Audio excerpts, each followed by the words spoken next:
Tutachukua hatua ya kwanza, na kwa mtu akiingia hapa tutakuwa tunafuatia kujua mtu ametoka wapi na nini ambacho kimemfanya atoke mahali penye ametoka ndio akaingia hapa Rwanda.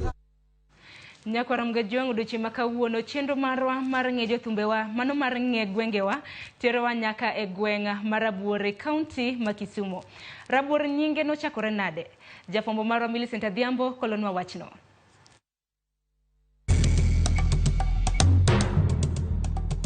Nyakwaram Gajuang en tich ariyo manyien ma bende achakarwaki e chenro mar ng'e gwengewa ka bende wachakwa dok nyaka e County ma Kisumu.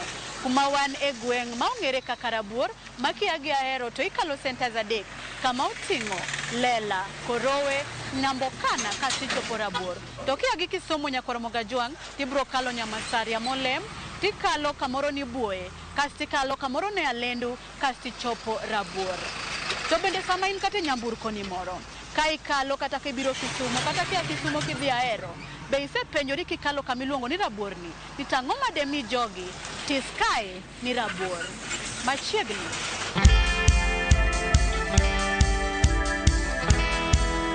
Pach jogweng' chalo nade ewi nonro mar nying mar kardagni ma ong'ere kaka Rabuor. Gima miluongo Rabuor ni Rabuor apani ni jaduong' ne nitie ka mane iluongo ni Abuor. Ne en jaduong' mane lando kabisa kendo ne dende yom. Koro mane omiyo jodongo noneno mondo mi luonge ni ochake ni Rabuor. Omiyo chak nyaka Rabuor sekondari ni ka. So chak chiro bende ne piny ka. Kano chakore ne nitie jaduong' moro ma iluongo no Obuor. Koro Obuor ni nochako loko kende gi jomoko ema nomiyo nying no noduogo ng'iyo no Obuor. Nodhi adhiya kamano kane pod chiro tin to jali noniano dhi mbele ne gi kinda nomiyo chichwa ni noger. Koro nyinge ne ema nomiyo dhi adhiya kamano ma nyinge nong'iyo ni Rabuor. Ne nitiere jaduong' moro miluongo no Obuor. Ema nobiro konodak Rabuor ka. Jaduong' ni kanodak Rabuor ka en ema nomiyo nying mar Rabuor kar ka ndio chakore ni Rabuor. E higni mamoko mosekalo chien higni 62 gini ema omiyo kar ka iluongo ni Rabuor. Mondo wayud adieri ewi ler mar nonro mar nying mar gweng' mar Rabuor, wachopo nyaka e par jaduong' James Oyobudu ma bende wadwa mbeko godo mondo opimnwa matut kotenore kod nying mar gweng' mar Rabuor. Rabuor en chief kambi mar Amemo. Amemo kosegero chief kambi kanyo to koro ema ochakie Uyo koro ochako kamine ge dhok. Ratil poko biro nyithindo dhi chuto ring'o kamine Rabuor. Mas Rabuor koro ema nyinge Rabuor. Nikech Amemo chake Rabuor ka Rabuor mane waaye Gulu ni Uganda. Ung'e ni Rabuor ema wapogore. Kech kwapogore jo-Karamogi Ojwang' gin ji. Koro ema ka Ramogi ni nene tho nego to we chiege ge ich to nyathi ma wuono ge ich iluongo no Ojwang', Ramogi Ojwang'. Ramogi Ojwang' ni ka koro duogo to bet got miluongo ni Rabuor mo. Koro mano ema koro ni bi Rabuor. Rabuor nochake kaka Rabuor mane wapogore kwa Gulu.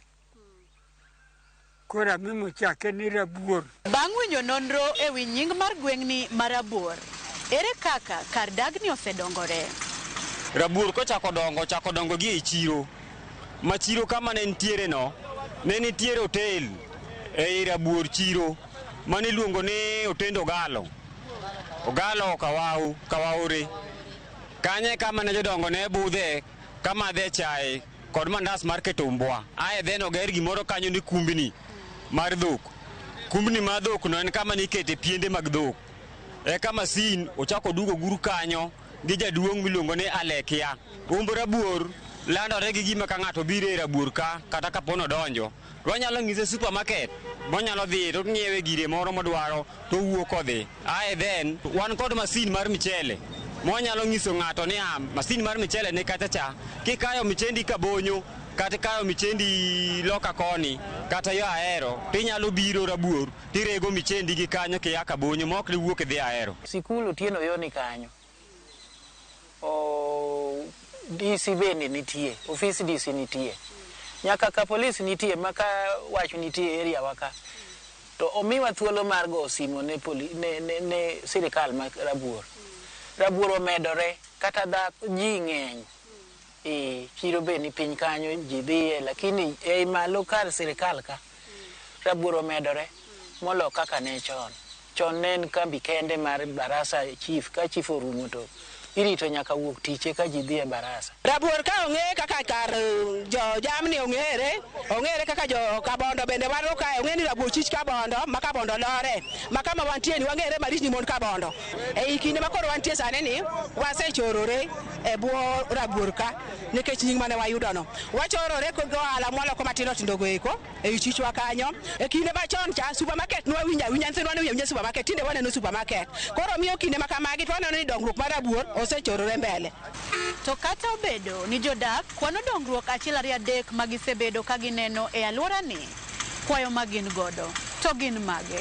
Security mar Rabuor ka to kosedhi maber ahinya nikech kwa chiro to kok yudo japeng makori godo tibo yudo nyathi matin mo nyaka ang' thalwi go jala. Koro miyo kar security to aywak gimed ketonwa teche yore ma madhi e reserve go eko mondo kielwa ta manyalo menyonwa yo kuno wadhiye. Miwa nyaka hospital ka moketwa nyaka wards moko e ige matino tindo, pod wan kod rem e ige kuonde go.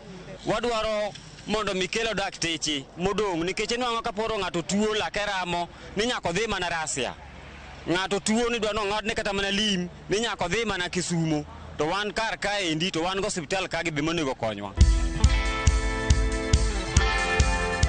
Mana kamano nyakon Mogaji wang'ero kamano kuom bedo koda e chenro ni mar ng'e gwengewa kuma ne anono ni e gweng' mar Rabuor, ma bende sani kata koponi ilimo dala mar Kisumu tikalo kamoro ma ineno kondik ni Rabuor, ting'eyo nonro mare kendo ing'eyo ni nochakore nade to osedhach e yo machalo nade. Ka ok kamano, oriti masani warom juma manyien. Nyinga Millicent Adhiambo.